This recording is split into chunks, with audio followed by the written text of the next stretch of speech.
આજે એક નવું જાદુ લઈને હું આવી છું અને આ જાદુ પણ એવું છે કે જેમાં કોઈ પણ જાતનું સેટિંગ કરવાનું નથી. એટલે પહેલાં આપણે પત્તાને ટીપી લઈએ. તો પત્તા બરાબર ટીપાઈ ગયા છે, બધા જ પત્તા છૂટા પડી ગયા છે. એક વખત કાતર પણ મારી લઈએ. હવે આના અઠ્ઠે ગઠ્ઠે ગણતરી સાથે નહીં પણ ગમે એવી રીતે 3 ભાગ કરવાના છે.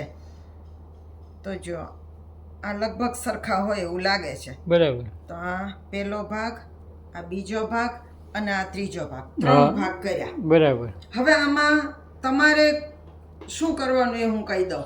3 માંથી કોઈ પણ એક ભાગ તમારે સિલેક્ટ કરવાનો. ધારો કે તમે આ ભાગ સિલેક્ટ કર્યો તો આના પત્તા 1 2 3 એમ ગણી લેવાના.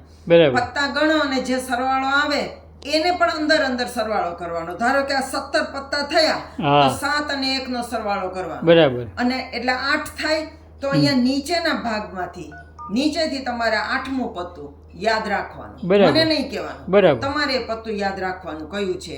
અને પછી એ પત્તા તમારે અહીં મૂકીને એ મને તમે બોલાવજો. બરાબર. તો હવે અમે શરૂ કરીએ. ભલે. તો હું આ વચ્ચેનું લઉં છું.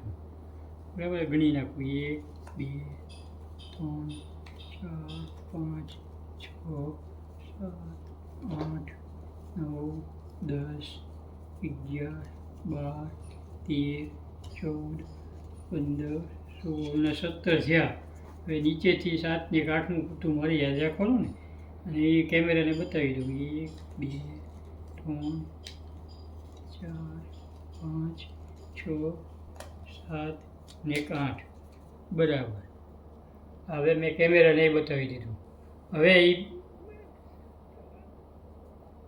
હવે પછી બેનને બોલાવી લઈએ. ચાલો, હવે આવી જજો. ગણતરી કરી લીધી? હા. આ 3 માંથી કઈ તમે થપ્પી લીધી? વચલી લીધી. વચલી, તો એને આપણે સાઈડમાં રાખીએ. બરાબર. હવે આ 2 થપ્પીમાંથી હું પણ એક થપ્પી સિલેક્ટ કરું. ધારો કે મેં આ લીધી. બરાબર. તો આ મેં સિલેક્ટ કરેલી થપ્પીની ઉપર આ તમારી થપ્પી હું મૂકું છું. બરાબર. અને પછી આને એક વખત કટ કરી નાખીએ. બરાબર. આની ઉપર આ વધેલી થપ્પી મૂકીએ. બરાબર. એને પણ એક વખત કટ કરીએ. હા, બરાબર. અને હવે હું તમારું પત્તું કહી દઈશ. જોજો, હમણાં તમારું પત્તું મેં જોયું નથી. કેટલામું પત્તું તમારું છે એ પણ મને ખબર નથી. ટોટલ સંખ્યા કઈ હતી એ પણ હું જાણતી નથી. અને છતાં પણ હું તમારું પત્તું હમણાં જ કહી દઉં. કહી દો. ચાલો કહી દઉં.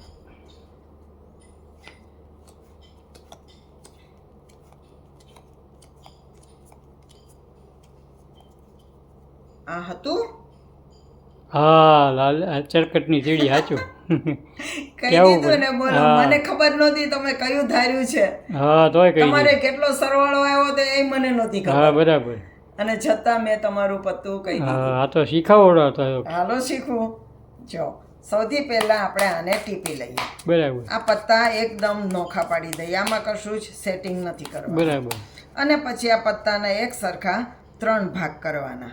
આ એક ભાગ, આ બીજો અને ત્રીજો. બરાબર. આ 1, આ 2 અને આ 3. એવું લાગે કે આ થોડોક વધારે છે તો આમાંથી આમાં ને આમાંથી આમાં એમ કરી શકાય. હા, બરાબર. હવે તમારે એટલે કે ઓડિયન્સે, દર્શકે એક ભાગ આમાંથી સિલેક્ટ કરવાનો. ધારો કે તમે આ સિલેક્ટ કર્યું. બરાબર. તો એ પત્તા તમારે ગણી લેવાના. 1 2 3 4 5 6 7 8 9 10 11 12 13 14 15 16 17 18 ને 19. બરાબર. 19 થયા તો એનો પણ સરવાળો કરવાનો. તો 9 ને 1 10.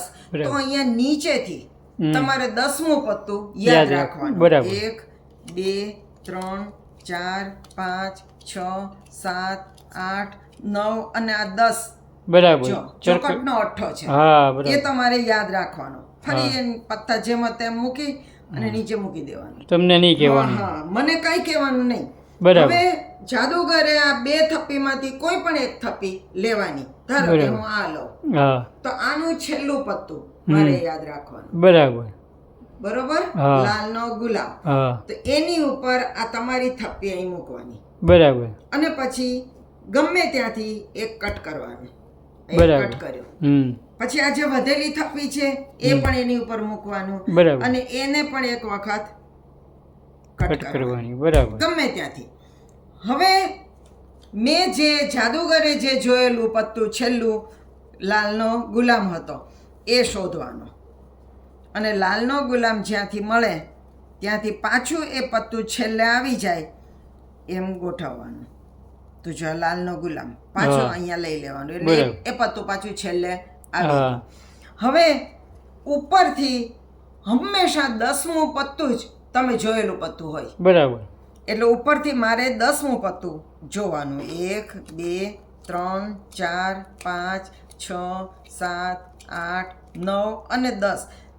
તમે કયો સરવાળો હતો, તમે કયું પત્તું જોયું એ કંઈ મને ખબર નથી અને છતાં પણ હું કહી દઉં કે તમે આ પત્તું જોયું હતું હા ચોકટ ચોકટનો અઠ્ઠો.